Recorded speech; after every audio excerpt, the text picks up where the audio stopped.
It's fantastic to be here with everybody. We have folks in from as far as Hawaii and as close as around the corner. So this is going to be a fantastic conversation and set of strategies and movement forward over the next 2 days. So thank you for making the time out of your very busy lives to be here today. Let me introduce myself properly. I have the pleasure and privilege of knowing many of you, but for some that are new friends, my name is Mosley. I serve here at the Aspen Institute as a vice president, and I lead a policy program called Ascend. Ascend came to the Aspen Institute just nearly 5 years ago. And it was a really incredible privilege to come to an institute like Aspen that was created in 1949, post-World War II, as a place for leaders to come together to really think about what are the most critical issues affecting society. How are we bringing our values to that conversation?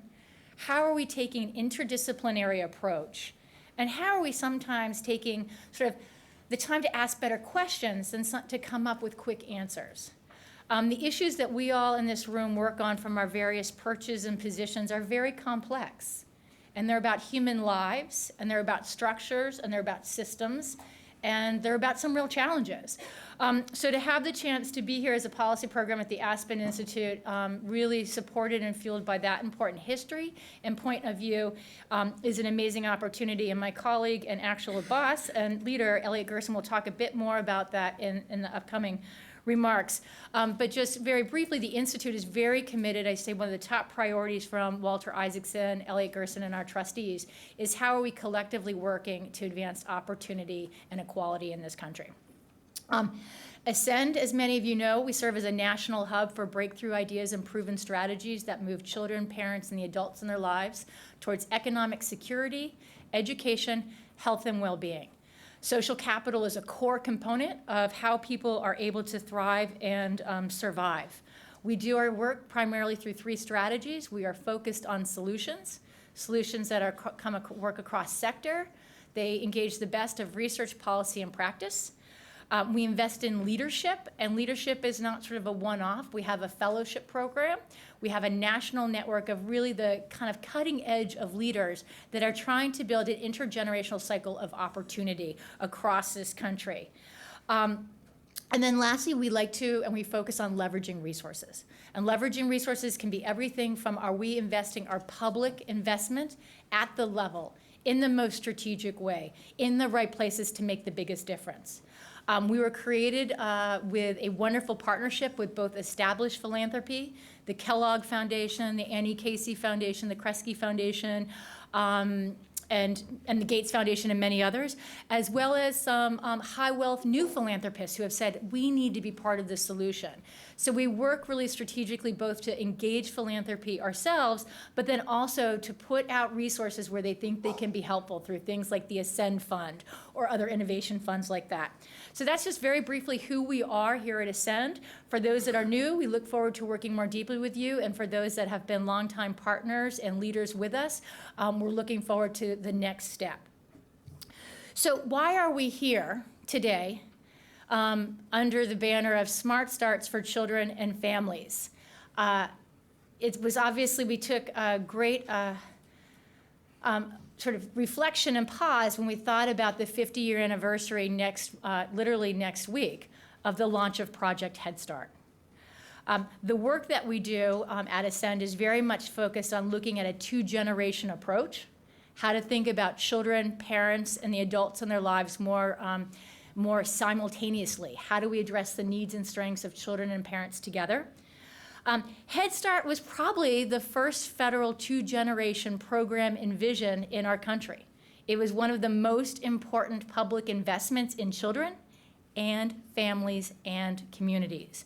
So we take great pride and we are humble to really learn from what has been accomplished, wrestle with some of the challenges as we think about what does Head Start look like in the 21st century, and then think more broadly about what does this mean for other systems, strategies, and structures. So there were just 4 points I wanted to pull out for why we think Head Start is so important and we really want to honor that.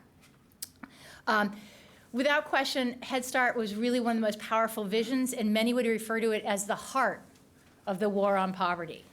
And I think we can really thank Head Start for laying the groundwork and making the case for why we need to invest early. Early interventions, early supports, early strategies. For many of us in this room, myself included, I robustly quote Jim Heckman, the Federal Reserve Bank, that talk about the documented 7 to 10% return on investment in early childhood. But when we sort of tip our hat to just some of the early leaders, I would like to just remember leaders like Susan Gray, a psychologist for the Peabody Teacher School, which is now part of Vanderbilt, that did some of the early research working with children, and specifically children with special needs, on just boosting their intellectual and social environments, had strong positive impacts on their development. I'd like to tip our hats collectively to Dr. Philip Dodge from Washington University at the Medical Center, who was one of the early doctors that looked at the importance of nutrition and health and investing early in children and parents. Those were some of the early pioneers and scholars that helped build the case for why we invest early. And we've built on that very strategically, because in today's world, we all know we need to have the data, we need to be documenting the return on investment. The second piece I want to call out that I think is very important and makes Head Start special and grounding in all of our work was the interdisciplinary nature of Head Start. Head Start in its very nature was about education. It was about health. It was about parent and family engagement. And a lot of people, we may or may not be in the same rooms, we talk a lot about integration these days. Well, people were thinking about this holistic support 50 years ago. And I don't know, Joan Lombardi is in the audience. Where's Joan? One of our dear friends. Oh, you can't hide behind the pillar, Joan. Or I can't hide behind the pillar. I can't see you. But Joan has been a longtime friend and advisor to probably at least half in the room, but certainly to me personally, from when I was doing state policy to a local foundation to now here at Aspen. But Joan, I can't see your face, but do you remember when you gave me a copy of the famous Cook Report memo? So I was going through some of these pieces last night, and I was rereading the Cook memo, which was a 7-page memo produced by a wonderful cohort of experts from different fields, but to really lay the case for an integrated, interdisciplinary approach and clearly put the importance of investing in parents and families in that report. Third, Head Start from the beginning looked at the lives of children in the context of community, culture, and again, family. So when we're thinking about what we can build from with Head Start has a comparative advantage when we think about the community partnership capacity that you all have. What are the new ways to be working with community colleges, workforce development, resource and referral agencies? When we think about culture with the greatly shifting demographics in this country, we have a huge opportunity to build from cultural assets, cultural traditions. This is a great strength and vibrancy. And then lastly, Head Start was very deliberately a federal to local initiative. And I think we always want to be bolstering that community innovation. And as we think about the opportunities coming forward, how do we think about local, state, national strategies, structures, cohesion, better use of resources? And then last but not least, Head Start was just bold. When you go back and you read, sort of read some of the strategy sheets or some of the notes from those early meetings that Sergeant Shriver really drove with the support of the president at the Office of Economic Opportunity, some of the first plans, and it was announced, May 18th, launched that summer. We don't never think about government moving that quickly. I can barely get my kids moving that quickly. In fact, I can't. Thinking about having a summer plan. But basically, Head Start became a vision in early January and February. It was announced in the Rose Garden May 18th. First plan said, let's do a pilot program of 25,000. Sergeant Shriver said, no, come back in 2 weeks. That's unacceptable. Then 50,000, 100,000, 300,000. By the end of the first summer in 1965, 580,000 kids had been served. That is spectacular. And there weren't the technology, the tools. When they talked about how they put out the RFP and the call for partnership, it was a different world, and it was really about people making it happen. And by the end of the summer, it had transformed from a summer program to a year-long program. So I encourage us, as we spend our time over the next 2 days, to really let that bold energy and sense of possibility infuse our conversations and our ideas. So those were just a few things that why I think and Ascend and the Aspen Institute thinks that the Head Start program is so important, both as vision, heart and soul, and it offers a lot of opportunity for us to learn and build on that foundation when we think about the next 50 years, and most specifically the next 5 years. So here in this room today, and we'll have others that are joining us in a little bit, you all are the best of innovators from policy, practice, research, private sector, philanthropy. We're delighted that so many of our Ascend fellows, both inaugural fellows and new fellows that will officially meet for the first time next week, are here. We're thrilled to have Ascend Network partners from the field that are here. We're excited to have many other policy organizations here, also from the Washington area and New York, that are here. We'll talk, you'll see names and faces more as we go along. And then just two last things I want to shout out. We have about 20 states, including the great state of the District of Columbia, here today. And it's phenomenal to have the geographic diversity from Hawaii, New York, Florida, Texas, Missouri, Michigan, Colorado, Utah, and so forth. We have and Nevada. But we have incredible, and they're teams from each state. And so what I want to also mark is that this isn't about a one-off. This is an idea that is good for every community, every state, and no matter where the political conversation goes. This is a mission-driven conversation. I would be remiss, I hate to call out one organization and network partner, but I would be remiss if I did not call out our partnership with the National Head Start Association. They have obviously play a critical role in moving the field and connecting the field and bringing the conversation forward. We were delighted to partner with the National Head Start Association earlier this year to create a 2-Gen Leadership Institute and really spark a conversation that said, how do we do parent and family engagement 2.0 or 3.0? So we'll be hearing from them later, but I know that they've been working hard throughout this year to document across the country the importance of the 50-year anniversary. So I just want to say a shout out. And go from there. But there's tons of other people I could do that, but I won't, because it's time to move on and I'll get in trouble. So throughout this day, we're going to spend the morning really talking about the history and values of Head Start. Around lunchtime, we're going to shift a bit, and we're really going to move into what are the opportunities, what are the levers for going forward. Head Start is fantastic, and I think it's a critical touchstone. But these lessons, these strategies, these policies have broader implications and opportunities. So I want us to think big. I'm thrilled that we'll have Roberto Rodriguez from the White House joining us. He is thrilled to be here with all of you. We're going to have some other conversations talking about the power of place. We're delighted to have leadership from Mayor de Blasio's administration and also the great state of Detroit. Two very different cities that are looking at how early childhood is core to the success of those cities. All of the other communities and cities that are represented here will have a lot to add, but we're very pleased to talk about the power of place. We'll talk about parent engagement, really going deeper on that, and also have a fantastic conversation and actually some little documentary video footage on the role of fathers. As Elliot, and this is a great segue, because Elliot and I share a great passion for the importance of investing in women and girls, and we've also really believe here is how are we thinking about a new paradigm of absolutely supporting women and mothers and absolutely supporting fathers and men and coming together in this conversation. So all sorts of great stuff, and that's just today, and we end with a reception. So it's really my pleasure to introduce Elliot Gerson. Elliot Gerson is Executive Vice President here at the Aspen Institute. He has held executive positions from the private sector, the public sector, the social innovation sector over a course of a very distinguished career. He oversees the 30-plus policy programs here, so he provides guidance and leadership on every issue from climate change to education to arts and society to the issues of advancing opportunity. I do think advancing opportunity might be one of his top causes. He has served as a Deputy Attorney General for the state of Connecticut. We have a great Connecticut team here, Elliot, you'd be pleased to know, and also clerk for the U.S. Supreme Court.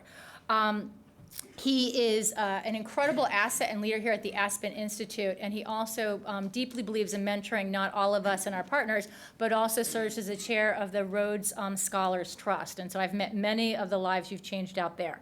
So with no further ado, it's my pleasure to introduce Elliot Gerson.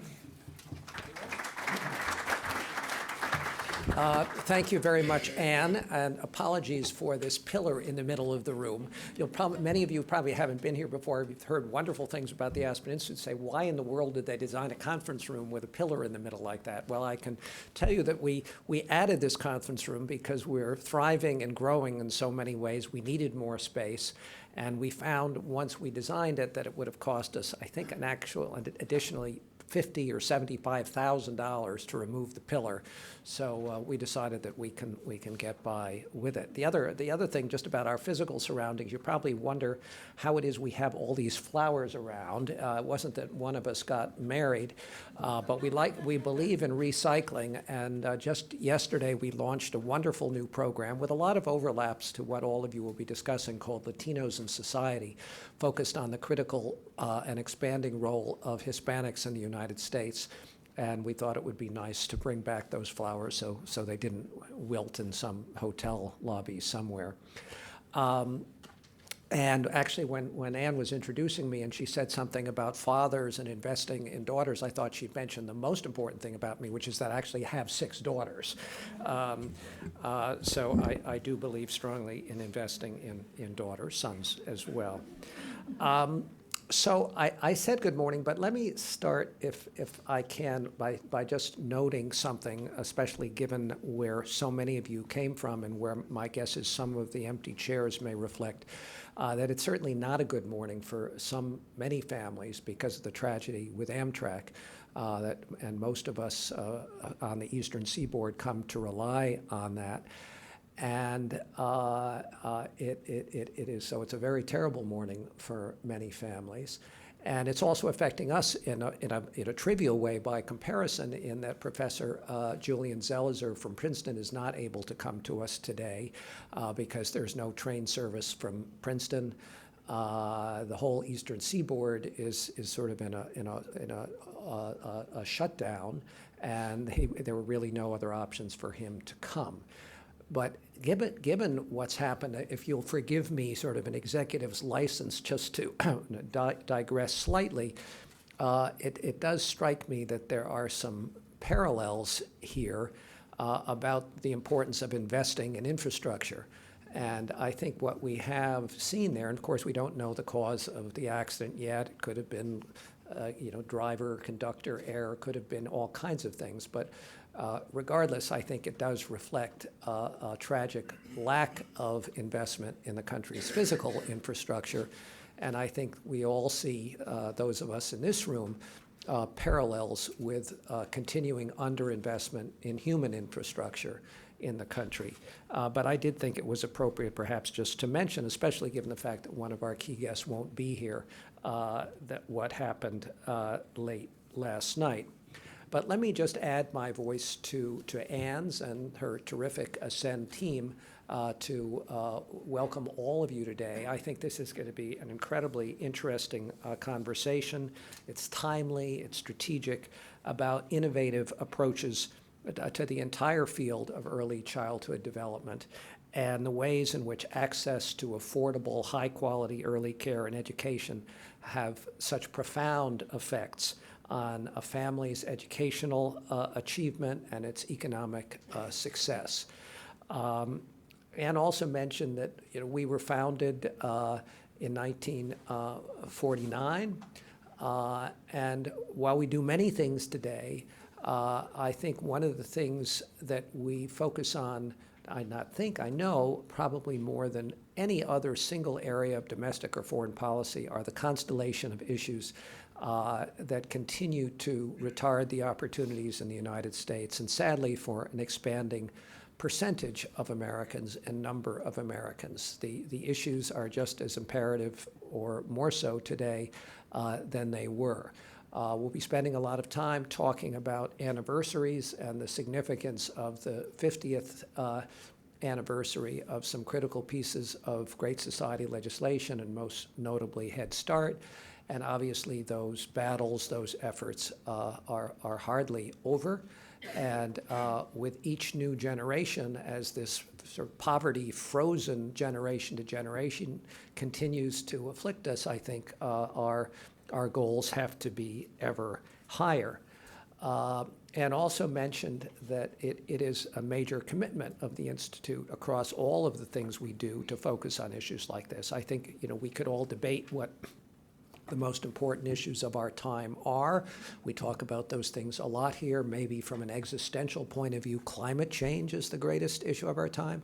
But I don't think any of us here at the Institute feel that there is any more compelling moral imperative of our time than to deal with issues of equality and advancing opportunity, and the chasm that still exists in the United States between essentially the idea of America in terms of opportunity for everyone, equal opportunity for everyone, and what continues to be the reality for so many people. This is just one of a number of programs and events that we sponsor and support at the Institute around this issue, around the overall theme of advancing opportunity. We think by putting an umbrella of advancing opportunity across all these things, we can leverage and get exponential impact from all of those things. Some of you may have been to or heard of the Aspen Ideas Festival, which is our signature public event in Aspen, Colorado over the summer. This year, the central thread of the entire festival will be advancing opportunity and looking at what's really happened to the American dream. In addition to that, we're going to have a major summit on advancing opportunity here in Washington in November 19th, and we have a continuing series of other programs that are going to focus on these issues. And we do these things not just to talk about them, but Ascend is a wonderful example of that. It's a program all about action. It's about taking ideas and moving those ideas into measurable impact in our communities. And Anne, let me just thank you and your amazing team, many of whom are here today. It really gives great pride to everyone here at the Institute about what a family you have built of people with common aspirations, learning from each other. And the very fact that so many of you are here from so many different parts of the country are testament to that. So let me transition to what is going to be now not really a panel discussion, but a one-on-one discussion. And before I ask Dr. Blanca Enriquez to come up and join me, let me just say a little bit about what I think Julian Zelizer would be talking about this morning, because we thought it would be very important to really set the stage with having an expert who has written and studied the Great Society legislation in enormous detail. And I'd do this even if he were here. I'd like to plug his most recent book, which is called The Fierce Urgency of Now, which really describes in a much more scholarly and focused way, but in a very similar way as the movie Selma, the actual environment that existed when Lyndon Johnson pushed through those signature pieces of legislation, including Head Start. And I think some of the things that he would try to say is to try to understand, especially through the prism of today's inaction in Washington, the obstructionism, the lack, the extreme partisanship, the lack of our two parties to really come together on many issues. I think what he would probably say is that things really weren't that different in 1964 and 1965. Of course, the congressional elections in 1964, landslide elections, might have suggested that this was easy for Lyndon Johnson because of the great support he had in Congress. Of course, it was short-lived because the 1966 elections went in the other direction. But in fact, you had many of the same circumstances that we see today, many of the same challenges to getting legislation or even executive action implemented. And I think some of those lessons that he would be talking about relate to not only the incredible importance of leadership, and particularly the leadership of the president, but also the fact that this could never have been accomplished if it were, just because of the power of LBJ, his personal commitment, and whatever his historical and personal family reasons for caring so much about these issues were.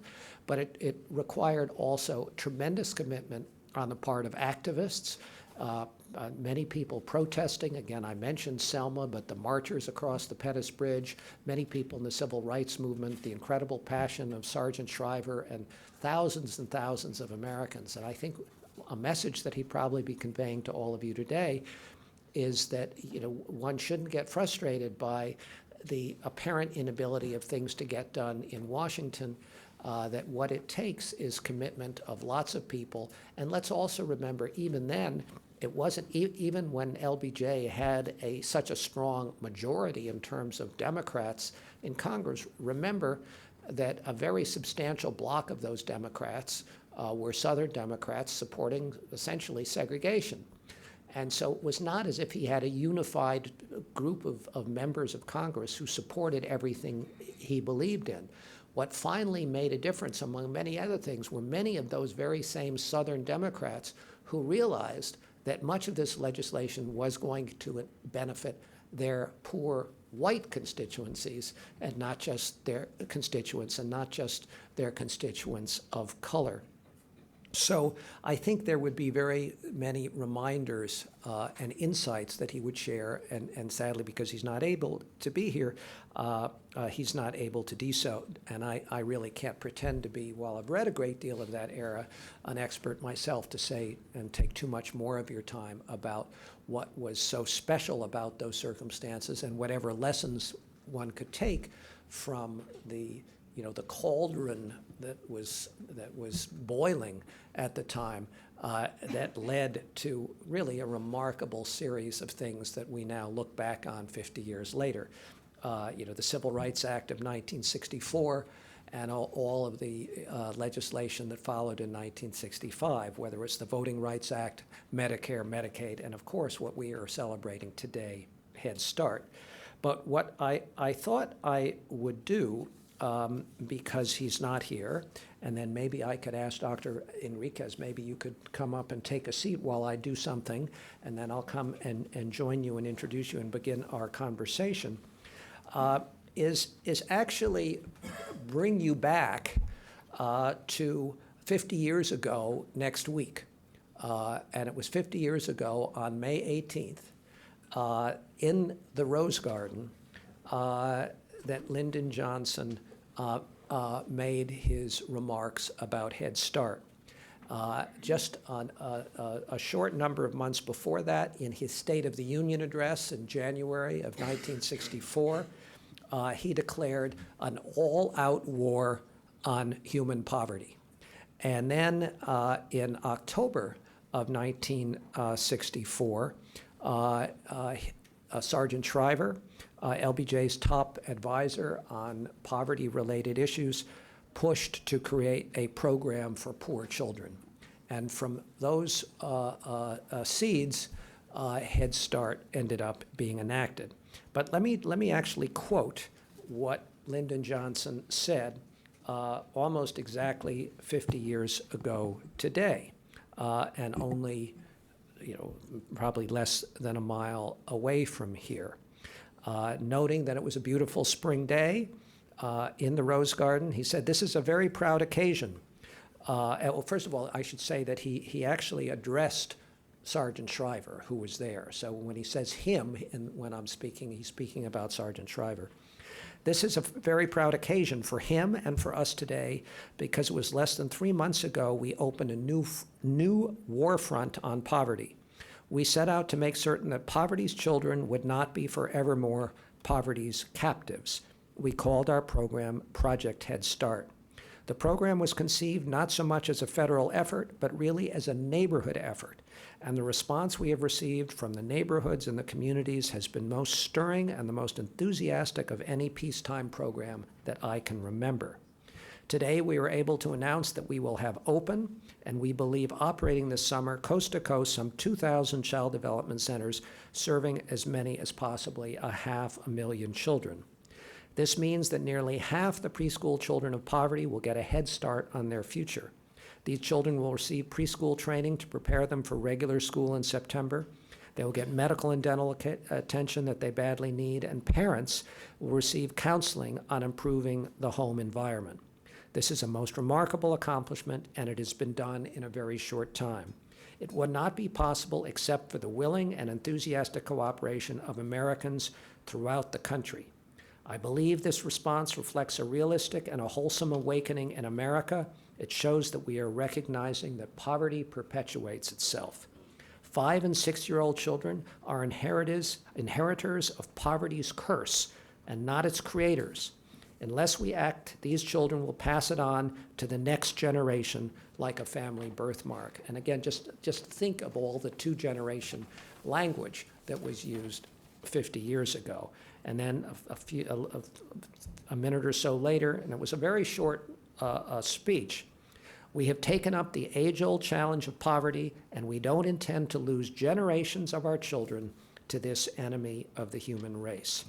So I thought it appropriate to use those words to begin our discussion today. And just a reminder, at the time, that was the largest investment that the United States had ever made in children.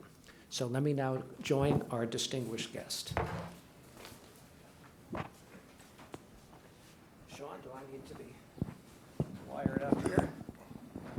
Thank you.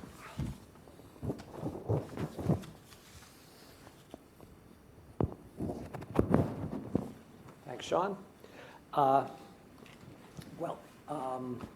While you all know from what I just said, we don't have the other part of our dynamic duo here today, but we do have someone with, I think, unparalleled experience and wisdom in this field, and we couldn't be more delighted about that as we commemorate the 50th anniversary of Project Head Start. And of course, 50 years later, it's expanded, it's evolved, to provide high-quality early care and education to children aged 0 to 5 in all 50 states and the District of Columbia, our territories. It also provides specialized educational services to tribal and immigrant communities. Actually, one of the other wonderful programs that we have here at the Aspen Institute focuses just on Native American youth, and Head Start plays such a critical role in Indian country as well. You have Dr. Enriquez biography and a reflection of her decades of passionate work in an area that bring all of you here together. And she's been involved directly with Head Start for almost 3 decades, serving as program administrator, and now, of course, as the director of the Office of Head Start within the U.S. Department of Health and Human Services. And so let me just begin. If you would, Dr. Enriquez, just to share your experiences with Head Start in El Paso, where I guess this all began for you. Yes, absolutely. Well, good morning, everybody, and it's certainly a privilege to be here this morning. And yes, I know that, given the history, back in 1965, I think Head Start kind of has evolved from what I would call a mom and pop shop to a prominent leader in early childhood education. When I came to Head Start, it was back in the 80s, about the mid-80s. And it was a time that being a Head Start grantee required that you look for facilities wherever you could find them, in basements, in churches, and wherever you can find them.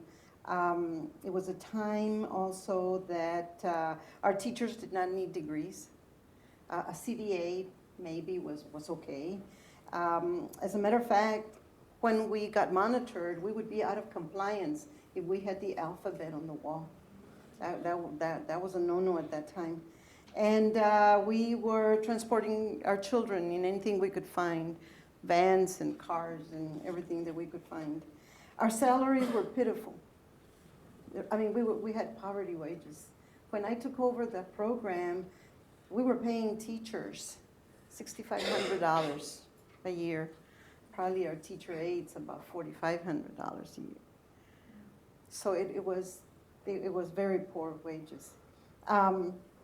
We were content at that time to care for the children and involve their parents. That's basically what we were doing down at the ground level.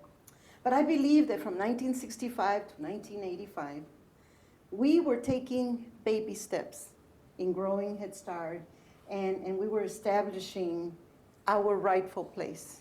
Because it was even within that time that we were successful here at this level, and together with everybody in the nation. We defeated a proposal to block grant Head Start. We defeated a proposal to cut training funds. And we defeated a proposal to limit Head Start to only 1 year for these children. But that was the baby steps. Then I believe we walked into the 90s. When we walked into the 90s, we walked as reauthorized. We were reauthorized, and we walked in with a quality set aside. Then we really grew. I mean, the 90s was a time of expansion, of quality improvements. We were able to purchase facilities. We were able to also, at that time, be held more accountable as grantees. We got into program quality. We started talking program quality, literacy, partnership, and research. And it was the beginning also of early Head Start. So in El Paso, we definitely capitalized in that investment, like many other grantees did across the nation. We grew from about 1,800 preschoolers to about 3,900 preschoolers, and we added approximately 172 infants and toddlers. We built brand new facilities, state-of-the-art facilities. We created an early childhood organization. We were no longer our vision down home. We were no longer a program. We were an organization. We partnered with 12 local education agencies, our universities, and our community colleges. We invested in our community by assisting teachers to earn AA degrees, associate degrees, and bachelor's degrees. And we got our university to create a bilingual early childhood degree, to where our teachers, because we were much impacted with English language learners in our community, we got the university to create that degree for our teachers. And so our teachers began to get that degree. We advanced our parents. Our parents became our teachers. Our parents became our bus drivers, our program specialists. Today, about 60% of our workforce in Head Start in El Paso, of 800, are former Head Start parents. So we really added to the quality of life there. Then we faced the 21st century. And as an organization, really we had reached maturity. We had grown, we had been born, we grew, and now we were mature walking into the really running into the 21st century. And so our investment in research and partnership continued to guide our leadership position. I think by that time, Head Start was a leader. And in our community, we had already earned that distinction of being the leaders in early childhood education. And our school districts were looking at us in terms of what else do we need to do to advance early childhood education. So we created in Head Start the child outcomes. We responded to the GAO report on financial accountability, and we faced the implementation of Improving Head Start for School Readiness Act of 2007. So from 2010 to about 2015, Head Start has taken the responsibility and the accountability to implement the 2007 Act? Well, I mean, you've done an amazing job in describing many of the ways in which Head Start has evolved over those 30 years since you began with it in El Paso. And you've already alluded to some of this in what you've said, but I wonder if you could comment a little bit more on how it's adapted to the changing demographics and family situations in the United States. Okay.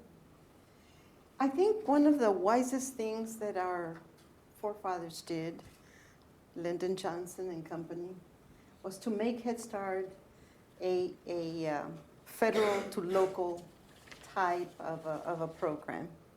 Because when our founding fathers did that, they also created the requirement that at each grantee we had to conduct a community assessment. And in conducting community assessments, you begin to see the changing demographics of each community. You begin to see the needs. You begin to see how your community has changed from year to year, every 3 years. Every year you do an update, and so you change. In addition to that, the Office of Head Start also receives from different grantees what we call the Program Information Report, which is a lot of data that is collected from the various programs. So this has helped Head Start at the local level, but particularly here at the Washington level, to have recognized in time the needs of American Indian and Alaskan Natives, the needs of the migrant population, the needs of children with disabilities. We recognize the growing population of English language learners. We recognize single parents, grandparents, and teen parents. And programs have been given the flexibility to make the programmatic changes that we need.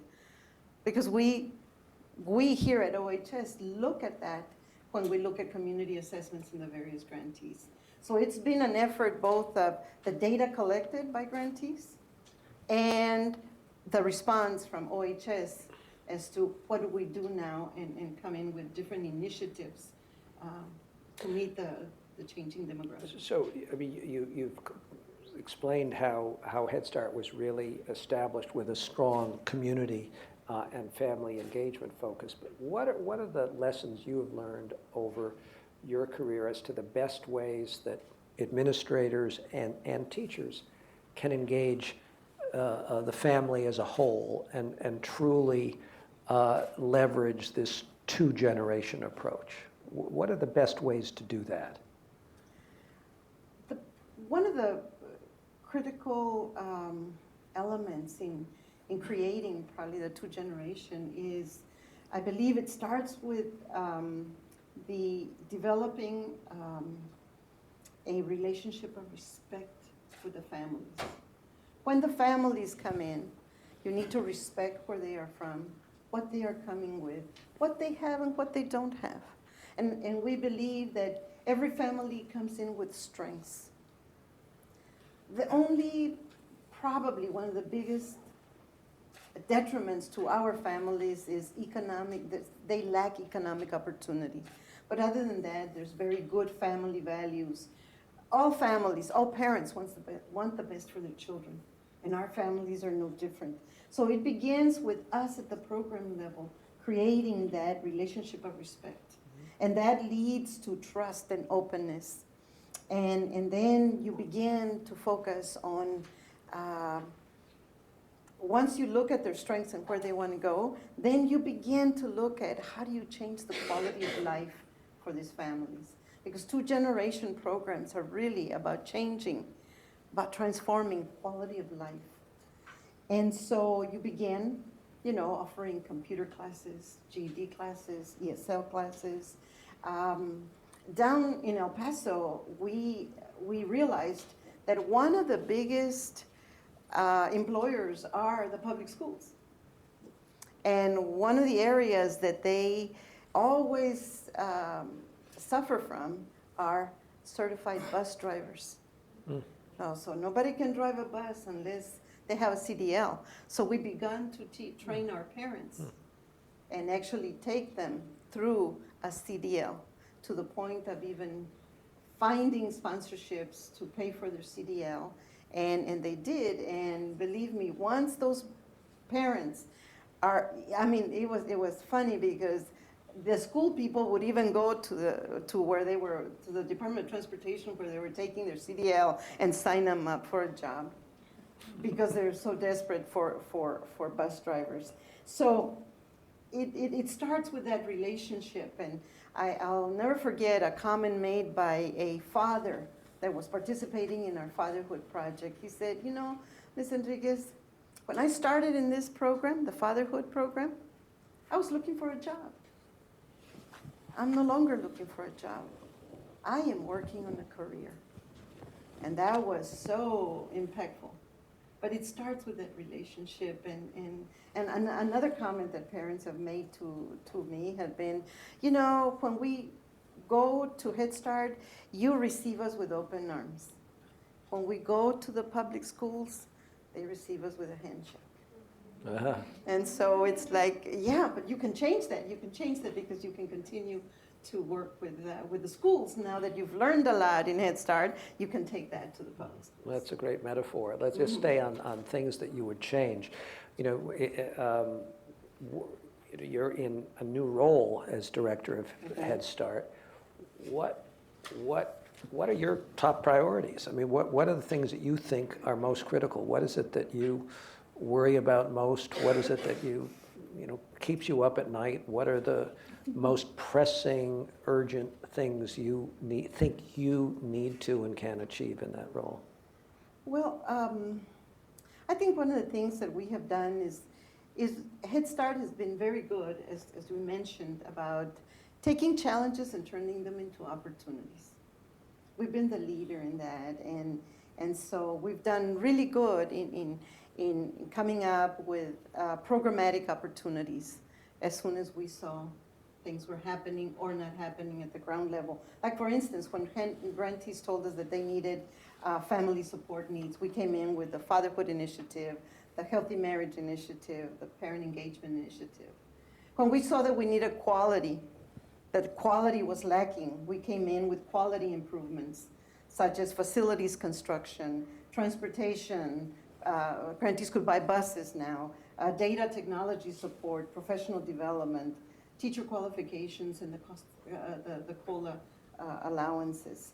We also did some transformational opportunities, such as academic. We went into a big focus on school readiness, the early Head Start child care partnerships, and the full day, full year dialogue for children. But also, we looked at accountability, the designation renewal system, the transition to 5-year grants, and the continuous improvement mindset. I say that to tell you that that's kind of like the context that I look at in terms of going forward. In going forward, I believe that, you know, Head Start, as any other organization, has gone through what I call stages of development. Head Start as an organization was born. It grew, it matured, and if it doesn't remain vibrant, it could atrophy, like any other form of life can do. So we are 50 years old. We've gone through a lot of growing pains. But in our 50 years, we have matured. We are a mature organization. I believe we are a mature organization that if we don't remain vibrant, we could eventually atrophy, and that's not what we want. That's not what our children deserve. So going forward, I am proud to say that Head Start will embrace that imperative consciousness of early childhood education, but quality early childhood education for our most disadvantaged population. Because for the Head Start community, I don't think that we have like a job or a mission. It is our life. It is our life. Because we're talking about life itself. And we have demonstrated that with a countless number of children that have that are now successful professionals. You just need to take a look at what the NHSA has done with the alumni and the tremendous alumni that we have that have been Head Start children. But we also made changes to the nucleus of the family. That has changed. And of course, we've made a significant impact in the field of research. Again, I say that because we will continue going forward. We will continue to lead our charge, quality early childhood care and education for all of our children. But we need to maximize that position. And how do we do that? Well, I believe that every Head Start grantee is the face of Head Start. The face of Head Start isn't necessarily here in Washington, D.C. It is in every single one of the 1,900 grantees that we have throughout the country. You see one of those Head Start grantees? That's Head Start. And so we need to partner with our Head Start grantees.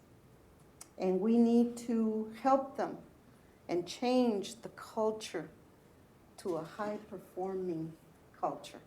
All of our Head Start grantees need to become high-performing organizations where quality is primary, not just in the services, but also in the way we administer the programs.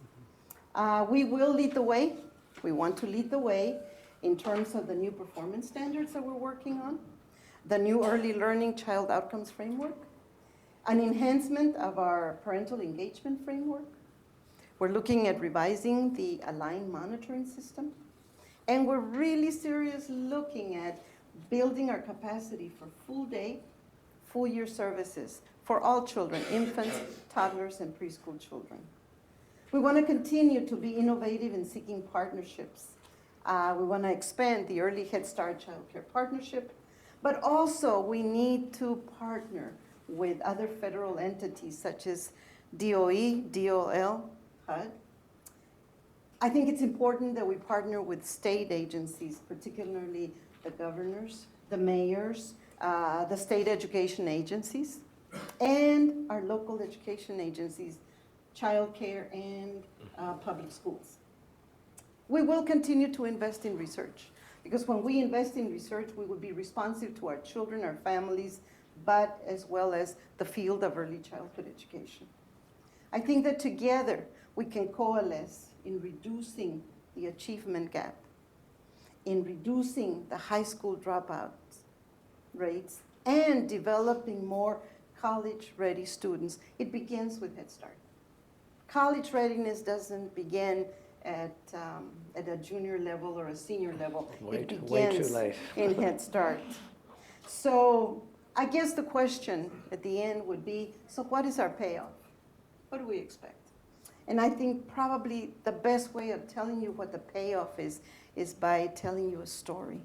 So here I was in the El Paso airport, getting ready to take a trip, going to some conference or some meeting here in Washington, D.C. And this lady and a young lady approached me. And she says, Ms. Enriquez. And I said, yes, ma'am. And in my mind, I said, Head Start parent. and there was a young lady with her, with jeans, a t-shirt, and a guitar strapped to her back. And she says, Ms. Enriquez, this one is yours. And I said, oh, well, hi, mija, how are you? Are you going on a vacation? And she says, no. With a lot of confidence, she says, Berkeley School of Music, second year. And she says, see, Ms. Enriquez, this is what Head Start did. Mm-hmm. This is what Head Start did. And I was just so proud of that young lady. Mm-hmm. Berkeley School of Music, second year. That's the payoff, ladies and gentlemen. That's the payoff. Well, you must, I hope you get many, many satisfying reminders Absolutely. Like that of all that you've done. You know, I'm going to open this up to the audience with questions in a minute. And I just wonder if I could just ask you, I mean, Anne, in her opening remarks, talked, I think, appropriately about Head Start, you know, really as the original two-generation program. And I think that's fair. It's not just looking at it through the lens that we now apply to these things. Are there particular opportunities from your position at the helm of this that you see for an explicit two-generation approach in Head Start that would really create some breakthrough progress in this area? I believe we need to continue to explore that. Right now, we have a couple of projects, and we've looked at two areas in that, and that is educational advancement and financial empowerment. So we want to continue to look at that and even expand that. As more states and other organizations are also investing in different two-generation programs. I believe we, at the ground level, are positioned to expand that and more of that because we actually are dealing with the customer. Right there at the ground level are the parents that could participate in these projects. So we're open to a partnership with institutions such as this one or any other institution that would want to talk to us about the possibilities. We can't do it by ourselves. We need the partnership. Well, we welcome that partnership. So let me turn things to the audience, but let me, although the pillar was in the way, I think Joan Lombardi is here. And I'll start with you if you don't mind. I think all of you know former Deputy Assistant Secretary for External Affairs in the Administration for Children and Families in the Department of Health and Human Services, and now the Director of Early Opportunities, LLC. I wonder if you, Joan, who has so much experience in early childhood development and such a strong advocate of this two-generation approach, could share what you think are some of the best ways for both either policymakers or practitioners in this field to build more working two-generation efforts into their work with children. Sure, well, thank you. I think he called on me because I'm probably the oldest person in the room. Oh, no, I'm the oldest person. And have been with it a long time. I have to say that Lyndon Johnson would be so proud of his fellow Texan, Enriquez. I just think we should all give her a tremendous applause. She's going to join the legacy of wonderful Head Start directors, and I'm thrilled. I was sitting here thinking back on those wonderful remarks that you shared earlier, the term inheritors of poverty's curse was a particularly powerful thing. When we reflect back on what was happening in the 60s, there were really three things that were happening. The civil rights movement, the awareness of poverty. In 1964, there was a Council of Economic Advisors report that came out that talked about poverty in new ways, that we had 30 million people in poverty at the time and pockets of poverty. And I think that kind of awakened in Johnson and Shriver, who were both educators, we should remember. Johnson was a teacher. And Shriver had spent some time, I think, on the Board of Education or in some area of education in Chicago, I think. And so that belief in education as a way out of poverty, I think actually is a two-generation notion, because it's not just the education of the child, it's the education of the mother and the father. And so one of the things that I think Blanca's stories illustrate is that investment in the parent and that relationship with the parent in their education, in their economic development, in the social networks of support. Those are the frameworks of the two-generation strategy that Aspen has outlined in Ascend. And I think it's amazing to, I think, all of us that have been with Head Start this long to realize how much foresight those planners had. And one of the reasons was the science that was emerging at the time. We think we've discovered brain architecture now, but really 50 years ago, it was J. McVicker Hunt and Benjamin Bloom. They were talking about the effect of the environment on child development. That was really the beginning of it. So we're kind of back to the future now, right? You know, civil rights issues, we still have them. Poverty issues, we still have them. the impact of the environment on children and that interaction between nature and nurture, you know, we know a little bit more, but we're still facing the same, almost exactly the same issues that we were then, the same kind of environment.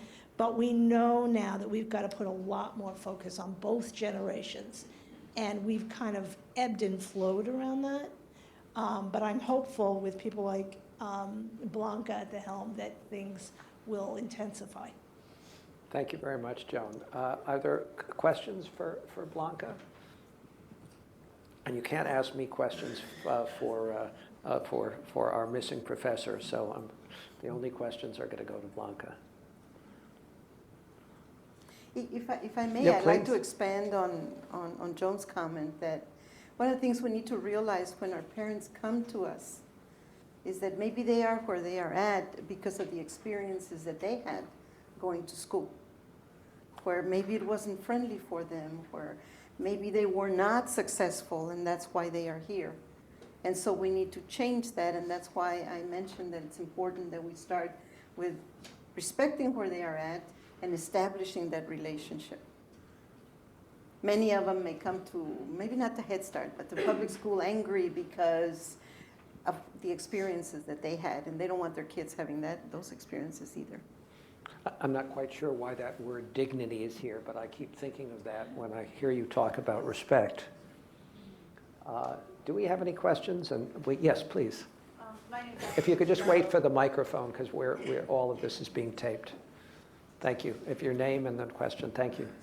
My name is Eileen Fitzgerald, and I represent an organization called Stewards of Affordable Housing for the Future.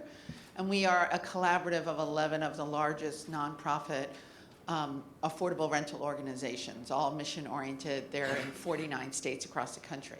So they serve literally tens of thousands of kids.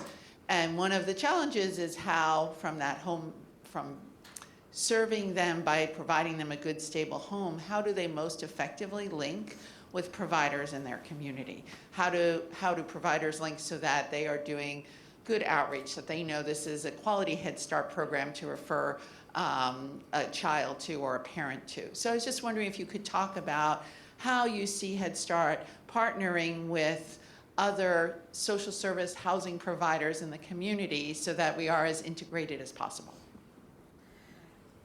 One of the challenges that we have in some communities is enrollment.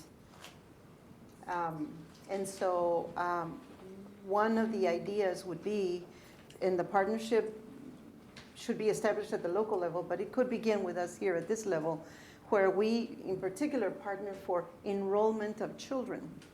To give you an example, we had in El Paso, I had the opportunity to be part of a board of managers. One of the school districts had problems, and they ousted the board of trustees, and the commissioner replaced them with the board of managers, and I was in that position. And what I found being in that position is that this district was losing enrollment terribly. So the response to that is we had to close schools, we had community upset, etc. But one of the things I said, we don't serve the number of children, preschool children that are out there. We need to serve more preschool children. And keep in mind that I'm coming from Head Start, okay? and I didn't see that as a competition. I saw that as more services to more children. And so what the district did is they went to each of the housing projects and started enrolling children, started telling families about early school, about preschool, about Head Start, because of course, I wasn't going to leave myself out of the picture, right? And so we were very successful in recruiting and enrolling children that were staying home in the housing projects because they didn't know, because the information did not get to them, or because maybe mommy thought he's too young. That's one of the areas. He's too young to go. But we were able very successfully to enroll a lot more children that were in housing projects because of that effort. And that's why I'm saying that we need to coalesce and we need to do more partnerships with housing, with a Department of Labor, with the Department of Education, to be able to recruit and serve more children. Because what we can't do is have another generation go by that we don't impact positively. A question over here, I think, on the aisle. Or, okay, here. Good morning, Denise Castillo de la Sola, and I'm a program officer at the Irving Harris Foundation in Chicago. And one of the things we talk a lot about is integrating infant mental health and child trauma best practices in the system serving young children and families. And I know with Head Start, you are required to partner with or contract with a mental health consultant, and I'm not sure how that's tracked.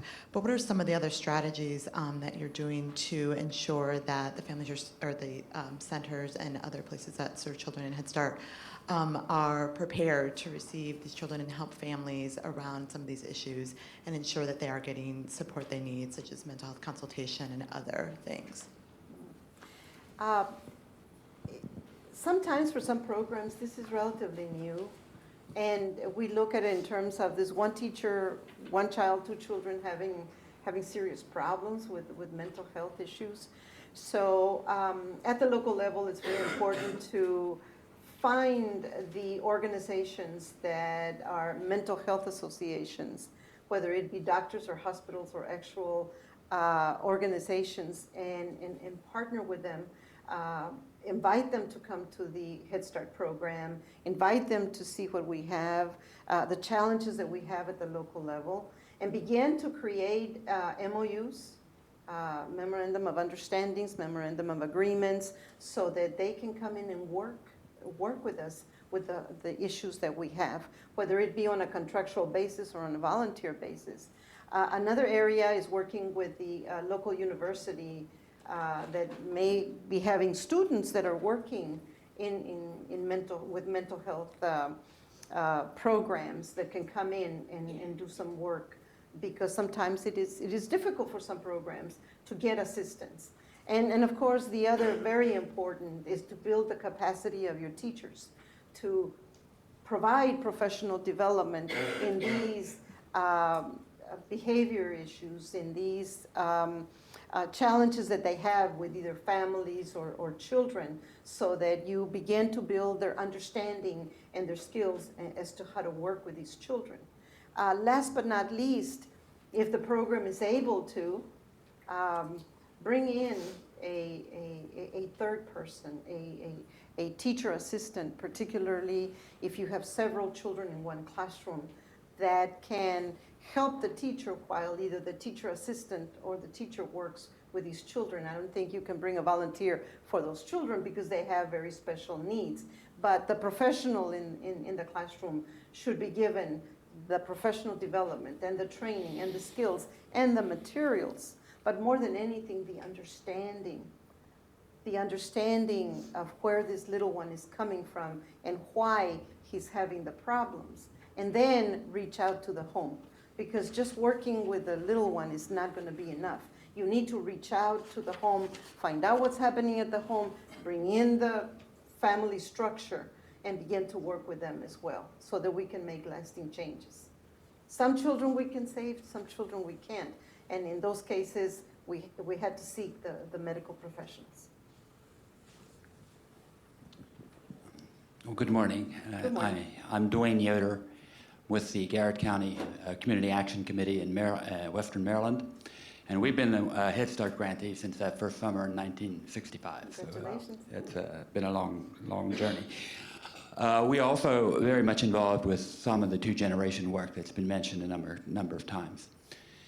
And from my experience, the key component really to successful two-generation work is our ability to work with a whole variety of partners. We can't do it all ourselves. And frankly, one of the barriers, significant barriers, that we see every day from the federal side anyway, is the difficulty in integrating financial management program, just a whole bunch of a series of things, data systems in particular, for example, across department or bureaucratic barriers. Is there anything that that you are doing to help facilitate that? Because I think that would really be one of the key breakthroughs to successful two-generation work. I guess I can tell you that this is, week 4 today. I am a month old in this position. Give her one more month. Exactly a month old. And what I can tell you in that area is that I am listening. I am listening to what people are saying. I'm listening to what the needs are. And slowly but surely being able to maybe make a dent in that. The other thing that I would like to say that in looking at interventions, I am looking at systems. To be able to look at a checklist and just check that you have it or don't have it is not enough to create high-performing organizations. You need to take a look at helping organizations, Head Start organizations, to create systems, a system that includes policies, procedures, professional development, material, services, as well as monitoring, follow-up, and definitely evaluation. So when we take a look at two-generation programs or any other interventions, that we create the entire system or help grantees to create systems and not just isolated activities that we think are going to work. Thank you. Yes. Over here and then over here. And I think those are probably going to be the last two questions we have. Hi, I'm Patty Cole from 0 to 3, and I'm going to astonish everybody here and not ask a question about babies. But I wanted to ask you about parent engagement, because a lot of times we hear from people who do K-12 policy, oh, we could just get those parents engaged. That would really, help us work with the kids. And it reminded me, I actually, with Stephanie Monroe here, who was just a toddler at the time, worked on the reauthorization of Head Start at 25th anniversary. And we went to visit an elementary school and that had a transition project, and the principal said, oh yeah, we always know the Head Start parents because they are always advocating for their children. They know how to do this. So my question to you was we know how you prepare Head Start kids for elementary school. Tell us how you prepare Head Start parents for elementary school. One of the things that we propose, that we've done, that we look at in Head Start is something called transition.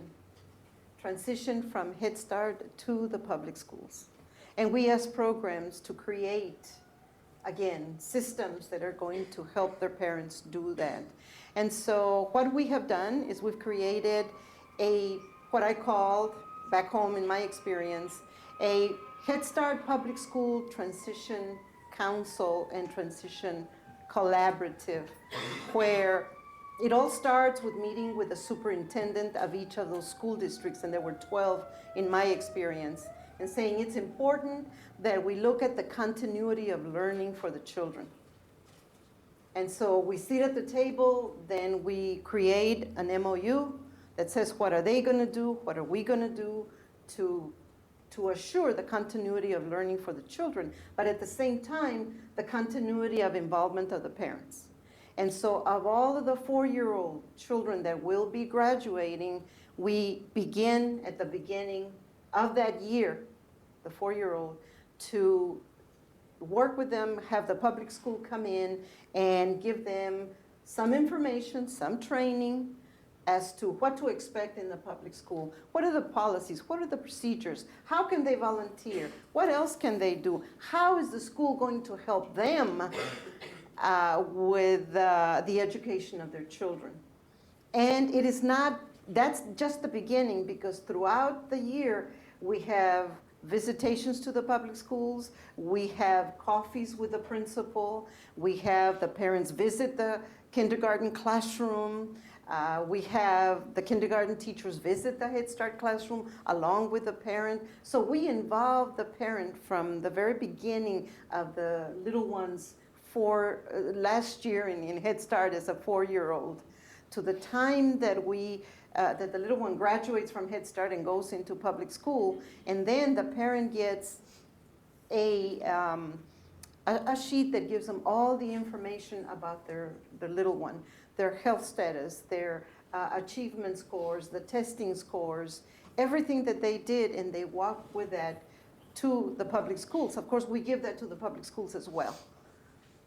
And the last thing that we do there is we go ahead, throughout the year, we also have a training session with teachers, the public school teachers and the Head Start teachers, where we talk about the parental engagement and what the parents know and how the parents can help and how the parents want to be involved in their classroom. And last but not least, before I left, we had a training for principals. We actually brought in, I was supposed to leave for Washington, I think on the 3rd, and I waited till the 6th, because on the 6th of, what was it, April? When did I come over here? We had a training for principals to talk about the importance of full day preschool, the role of the teachers, and especially the role of the parent. So we just integrated. We're talking about integration. We're talking about not just collaboration, and integration is a series of activities, a series of goals that you meet, not a one-shot activity. We have time for one last question, if it could be quick. Thank you. Laura Bornfriend with the Early Education Initiative at New America. And on your list of organizations or entities that you think are important to partner with, you mentioned states and governors and SEAs, and I just wanted to get your initial thinking on what you'd like to see those partnerships potentially look like in your maybe ideal world. One of the things that I learned in my experience being a board member in a public school, this is El Paso ISD is one of the, I believe, one of the big 8s in Texas, one of the big 8 school districts. And so I became a board member there, and my colleagues elected me to be part of what is called the Texas Association of School Boards. So I got to meet with all the other school boards around the state. And what I learned there is that they know very little about early childhood education. They think these are babies, they come in, it's okay. And that in the public schools, there's very little training for early childhood teachers, because most of the professional development is for 3rd grade teachers, because the kids got to pass the test, right? And the 5th grade teachers and everything else.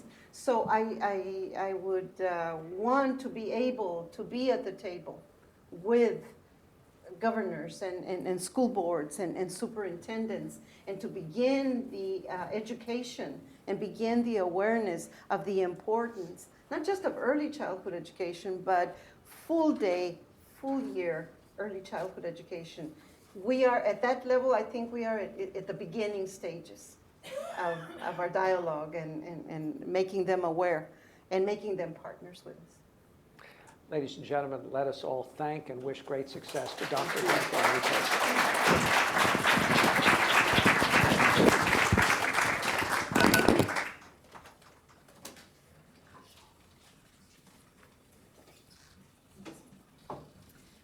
Good morning, everyone. I'm Rachel Pollack with the Send at the Aspen Institute. Thank you again, everyone, for being here today for this important conversation. We're going to transition in just a moment to our panel on values. And at this time, it is my pleasure to welcome Eric Motley to take the stage.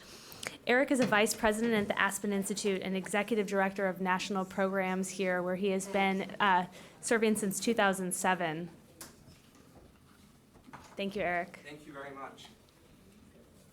I think Sean's going to get you set up for the microphone. Great, lovely. Everyone's decided to take a restroom break.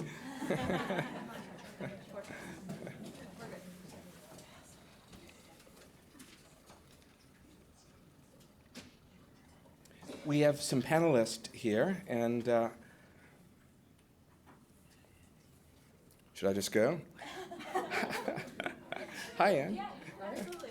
Okay, wonderful. Great, come on up.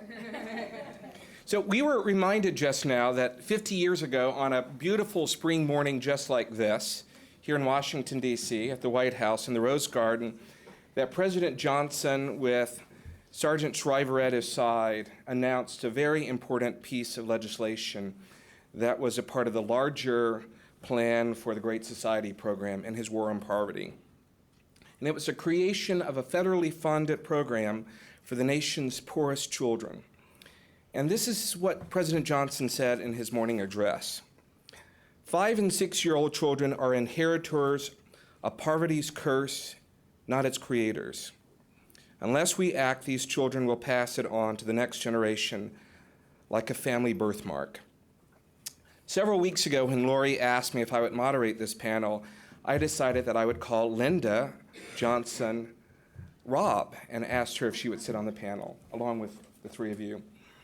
And Linda explained to me that there was a wedding in Texas, and it was a really big ordeal, and she couldn't.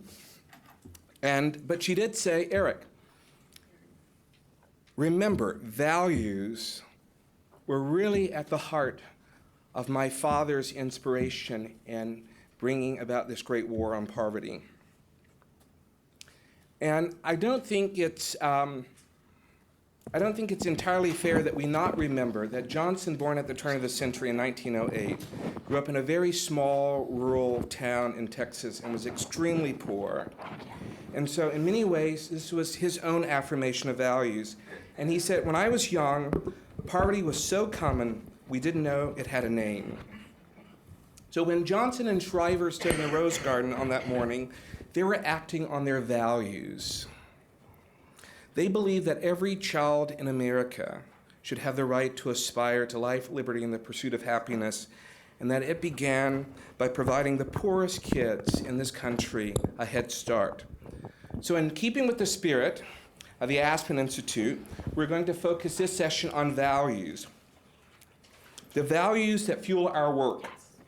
So I regret to tell you this is not the Rose Garden, but we are going to reaffirm our commitment to those values through a conversation about what inspires us to continue our work and what have the challenges been in the last 50 years as we continue to evolve and shape Head Start so that we could reach the unreachable and teach the unteachable and embrace the rejected in our American communities.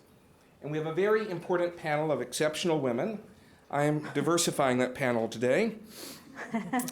But at the risk of being just a bit personal, I think I'll begin by saying the value that drives me is that here at the Aspen Institute, as Elliot Gerson articulated earlier, we are committed to bringing people together to explore a wide range of issues, people from different political perspectives and ideological backgrounds and professions who are working towards some common solution in addressing these intractable issues in society. And so that's the value that I find in coming here to the Aspen Institute every day and participating in this program. But I'd like to introduce you to our panelists, who most of you probably know. We have Yvette Sanchez Fuentes, who's the president of the National Alliance for Hispanic Families. Yvette. And she formerly served as the director for the Office of Head Start at the Administration for Children and Families in the U.S. Department of Health and Human Services. We have Tamika Henry, who's an educational advocate at Acelero Learning. She's a mother of 4. She has been a major advocate, a parent advocate, and I think you have served in every Head Start position locally and nationally. So we're going to really kind of bleed you to talk about your role as a parent and your involvement. We have Shannon Rudisil, who's the Associate Deputy Assistant Secretary for Early Childhood Development, and she also served in the Clinton administration, where she worked on the Clinton administration's Child Care Initiative. Now we have an assignment for each of you. Throughout the room, we've identified 5 different value themes. And I'm going to ask you if you would migrate towards those value themes that resonate with you in your work every day. And you will meet someone most likely that you don't know. And I want you to engage with them very briefly about why this value proposition is important to them in their pursuit of the cause in which they're pursuing at work every day. So we have integrity. Where's integrity? Integrity in the back of the room. We have accountability, we have resilience, and we have equity. Dignity. Equity well hidden. And we have dignity right behind me. So now I'm going to invite you to congregate quickly and engage in a short exchange with one or two people in your community and talk about why these ideas are important to you as you pursue your goals and objectives at work. All right? Go forth.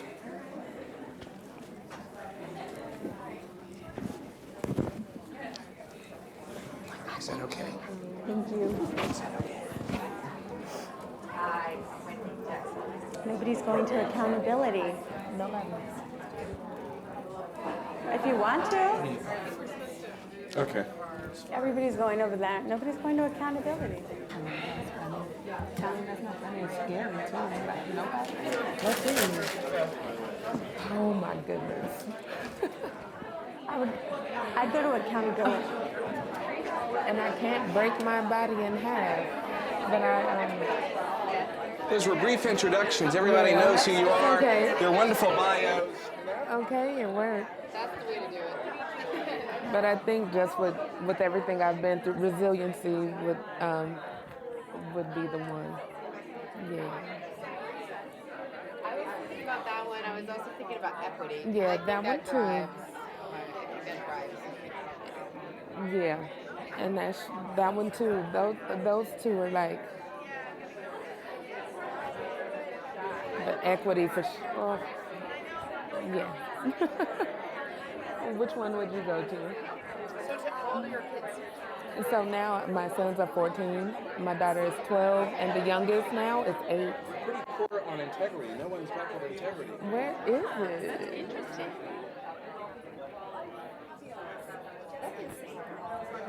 We thought accountability was lacking for a minute. It's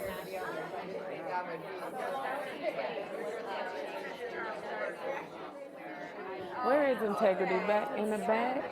That's just blocked by the podium. This wonderful podium. Which one would you go to, Yvette?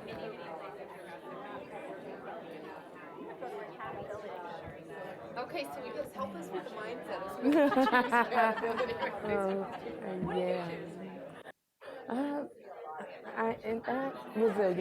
Resiliency. Resiliency, what did you choose? You chose equity. Yeah. You know it.